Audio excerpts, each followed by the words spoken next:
Mark. Sandra, ikaw pala. You don't need to make me feel welcome. Nahihiya ako. Alam mo, iwanan mo na lang ako. Gusto ko lang nag-iisa. I'm here to make a proposition. Huwag na, Cassandra.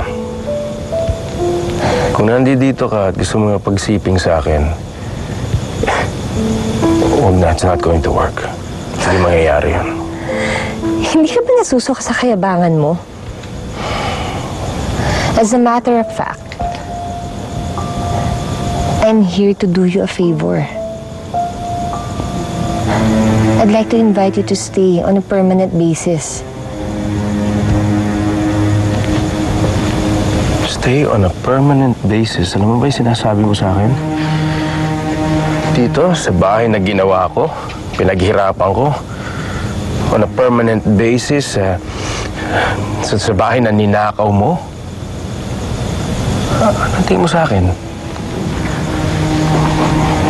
Ano? Para sa ikaliligaya ng anak natin. Gusto kong mabuo ulit ng pamilya natin. Cassandra, sandali. Nakalimutan mo na ba yung pinagdaanan natin? It's not going to work. It doesn't look right. It doesn't feel right. What will make it feel right, Mark? Gusto mo bang makasama rito si Christine? So it will feel right? Fine. She can stay. Hindi naman to yung unang pagkakataon na nilunok ko yung pride ko para sa'yo.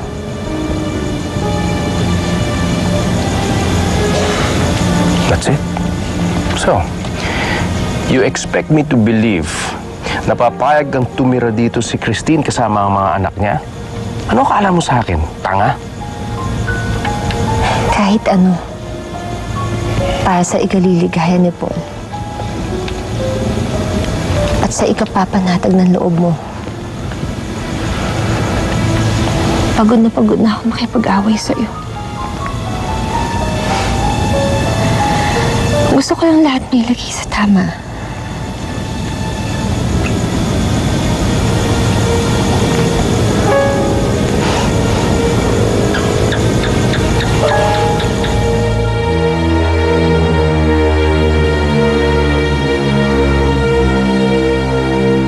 Bakit ba ako nandito? Ano ba ginawa ko sa inyo? Paalisin niyo na ako. Pauwi niyo na Tumahimik ka! ako. Huwag na. Ang ingay-ingay mo. Ano pare? Sasabihin na ba natin sa asawa nito na nahawak natin siya? O sige, tawagan mo. Ano ba ginagawa ko dito? Uwi niyo na po ako. Uwi niyo na ako. Hello? Dave Hoson! Hawak namin ang asawa mo. Huwag niyo siya sasaktan. Bakit niyo ba ginagawa to? Ay, gumaganti daw sila sa inyo kasi dinouble cross mo sila. Tumahimik ka!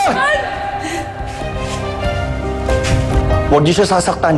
Babayaran ko kayo kahit na magkano. Huwag niyo lang sasaktan ang asawa ko. Tulungan Sige. mo ko, tulungan mo ko. Babalik kami. Tulungan mo ko, tulungan niyo ako.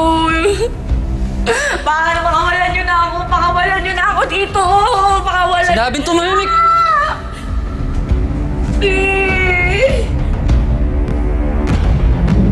So, are we celebrating your victory in court?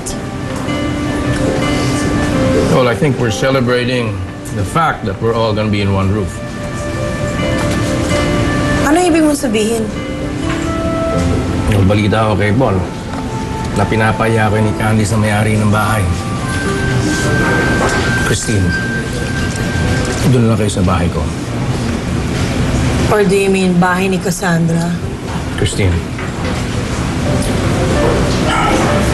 Can you imagine kung anong mangyayari kung magkasama kami ni Cassandra sa isang bahay?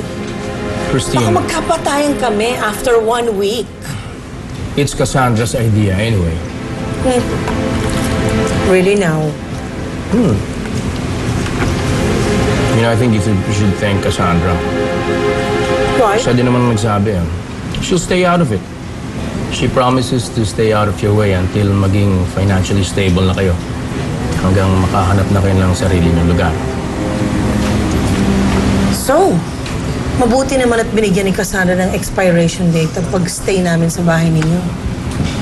But kaya alam kong sincere na si Cassandra. Kaya hindi naman ako tatanggap ng regalo sa kanya. Unless isampal niya sa akin yung regalong yun. Besides, I think you really need to thank Cassandra. Dahil meron pa kayong gerang nangyayari, di ba? And? Well, remember the rule of war.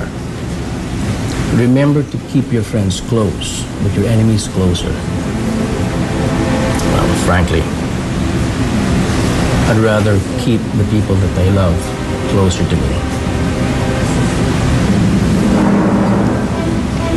Pag-iisipan ko. Please do.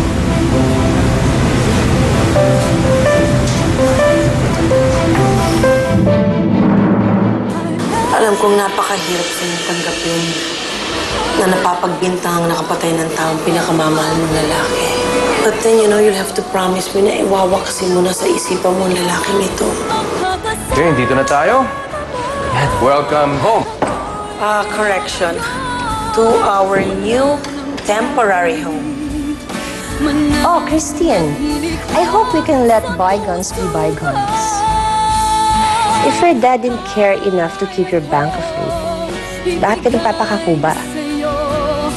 Hindi mo kilala daddy ko. Bakit mo ba pinagtatanggol ang alaala ng isang taong hindi mo naman kaano-ano?